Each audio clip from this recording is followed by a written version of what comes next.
सभी का एक बार फिर से आपके अपने YouTube चैनल पे दोस्तों। तो दोस्तों उम्मीद करते हैं कि आप सभी लोग स्वस्थ और मस्त होंगे। आइए आज का जो हमारा टॉपिक होगा, ये हमारा टॉपिक ये होगा कि अगर हमारे बोर्ड के अंदर रेगुलेटर लगा है, यानी फैन को कंट्रोल करने के लिए एक रेगुलेटर स्विच लगी है, तो उस स्विच का कनेक्शन हम कैसे करते हैं बिल्कुल बारीकी से जानेंगे। एक तो जनरल तरीका है जिसको सभी लोग जानते हैं, और एक तरीका और हम आपको बताएंगे, यानी दो तरीके से रेगुलेटर लगाने के लिए बताएंगे जो कि नॉर्मली बहुत कम लोग यूज करते हैं। तो सबसे पहले आइए यह जानते हैं ना कि रेगुलेटर क्या होता है, रेगुलेटर का कार्य क्या होता है, आखिर रेगुलेटर क्यों लगाया जाता है। देखिए, जैसा कि इस प्रकार से हमने बताया, और इस रेगुलेटर से कुछ इस प्रकार से दो तार निकले होते हैं।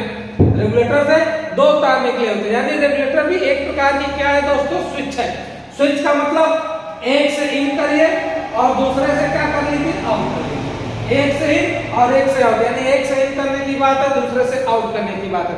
अब इसके अंदर ऐसा क्या होता है जिसके कारण ये लाइट को कंट्रोल कर लेता है, यानी कि पंखे को कम अथवा ज्यादा करने के लिए इसका प्रयोग किया जाता है। जैसे हमारे घर में लाइट है बहुत तेज, अब सर्दियों का मौसम अगर चल रहा है, सर्दियों के मौसम में हमें हवा स्लो चाहिए, धीरे धीरे हवा चाहिए, तो हम रेगुलेटर को घुमाते हैं तो पंखा हमारा स्लो स्लो चलने लगता है। आखिर ऐसा क्यों होता है, ठीक है, आखिर ऐसा क्यों होता है कि रेगुलेटर के घुमाने के बाद पंखा स्लो चलने लगता है। तो दोस्तों इस रेगुलेटर के अंदर जैसा कि हम आपको बताएं, इस तरह से कुछ रेजिस्टेंस लगे होते हैं, छोटे छोटे कई रेजिस्टेंस होते हैं जिनकी मतलब अलग अलग क्षमता होती है। तो अब रेगुलेटर में कई खटके होते हैं। पहले खटके पे मान के चलिए पहले वाले रेगुलेटर को सप्लाई जाएगी, पहले वाले रेजिस्टेंस को सप्लाई जाएगी तो वो कम पावर का होगा, तो थोड़ा सा क्या करेगा, लाइट को कम कंट्रोल करेगा। लेकिन जब दूसरे खटके पे दूसरे वाले को जाएगी तो तू मान के चलिए ज्यादा पावर का होगा, तो थोड़ी सी और पंखे की स्पीड को क्या करता है, स्लो कर देता है। इस तरह से कई 3-4 लगे होते हैं, तो सबको बारी बारी से सप्लाई जाती रहती है, जिसके कारण कोई कम पावर का होता है, कोई ज्यादा पावर का होता है, कोई उससे भी ज्यादा पावर का होता है। तो जो जितना ज्यादा पावर का होगा वो उतनी लाइट की खपत करेगा, ठीक है। अब पावर का मतलब होता है कि आप जानते हैं कि रेजिस्टेंस किसमें मापा जाता है, ओम में। अब कोई मान के चलिए 100 ओम का है, तो वो थोड़ा सा लाइन की खपत और करेगा, यानी गोल गोल गोल गोल घुमा के बिजली को और स्लो करके देगा, जिससे पंखा हमारा स्लो चलेगा। यहीं पे कोई अगर 10 ओम का लगा है, तो अब इसकी अपेक्षा यहाँ पे क्या चलेगा, हमारा पंखा थोड़ा सा तेज चलेगा।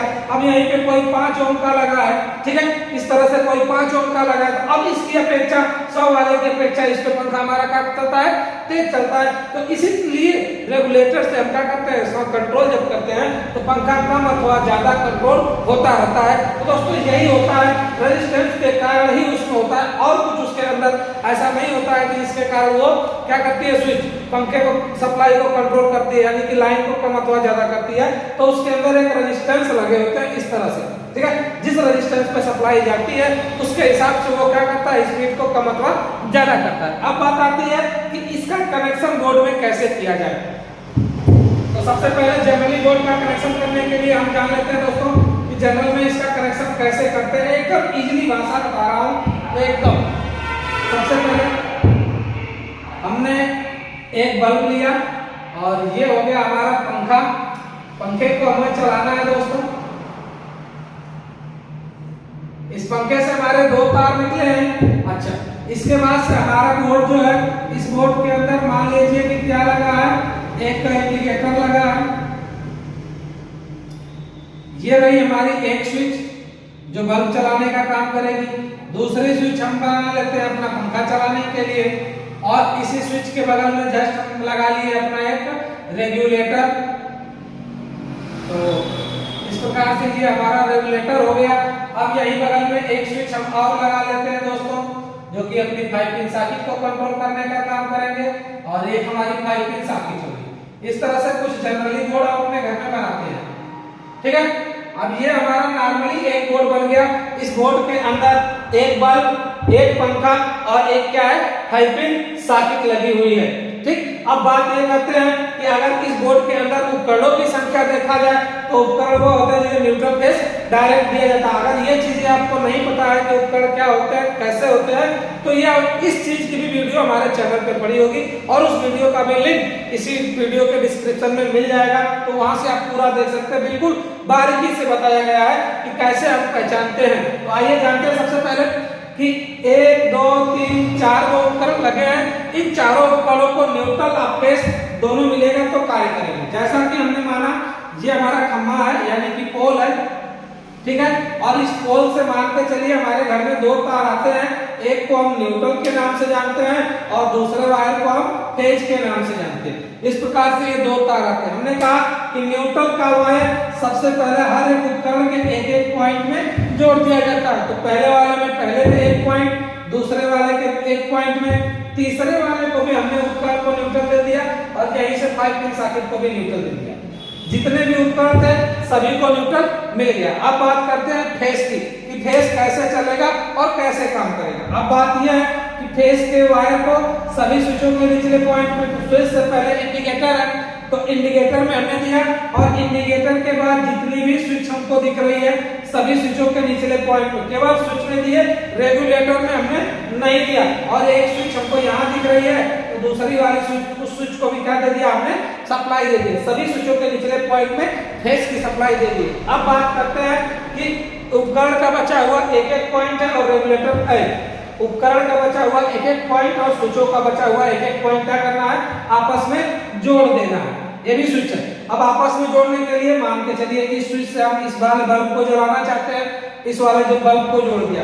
अब बात आती है कि इस वाले स्विच से हम चलाना चाहते हैं इस 5 पिन सॉकेट को, तो इस 5 पिन सॉकेट को जोड़ दिया। अब रेगुलेटर की बात आती है दोस्तों कि रेगुलेटर को चलाना है तो कैसे चलाएंगे। तो इसके लिए सबसे पहले हम ये जानते हैं ना कि जो स्विच है इस स्विच के आउटपुट को रेगुलेटर के एक पॉइंट में जोड़ देंगे। यह वह तरीका है जो जनरल सभी लोग करते हैं, जो नहीं जानते हैं उनके लिए। हमने क्या किया, स्विच का ऊपरा वाला पॉइंट रेगुलेटर के एक पॉइंट में जोड़ दिया, यानी एक से तार में जोड़ दिया।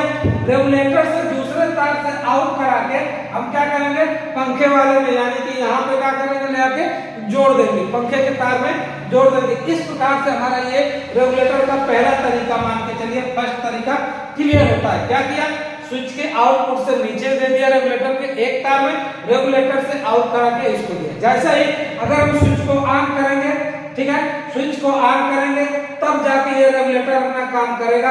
अगर स्विच को ऑफ कर दिए, स्विच को ऑफ कर दिए तो रेगुलेटर से कितना हो कुछ घुमाइए, कोई इफेक्ट नहीं पड़ने वाला है। पंखा तभी चलेगा जब स्विच ऑन होगी, ठीक है। अच्छा, स्विच ऑन हो गई तो स्विच से केवल सप्लाई यहाँ तक गई। अब यहाँ से जाने के बाद पंखे में हम जो 1 नंबर, 2 नंबर, 3 नंबर, 4 नंबर ऐसे रेगुलेटर में बना होता है ना, तो 1 नंबर पे घुमाएंगे तो पंखा कुछ स्लो चलेगा, 2 नंबर पे घुमाएंगे उससे थोड़ा तेज चलेगा, 3 नंबर पे उससे तेज, 4 नंबर पे एकदम तेज। तो इस प्रकार से मान के चलिए चलेगा कम अथवा ज्यादा, तो रेगुलेटर के घुमाने के बाद, और एक समय आएगा कि रेगुलेटर से ही ऑफ हो जाता है।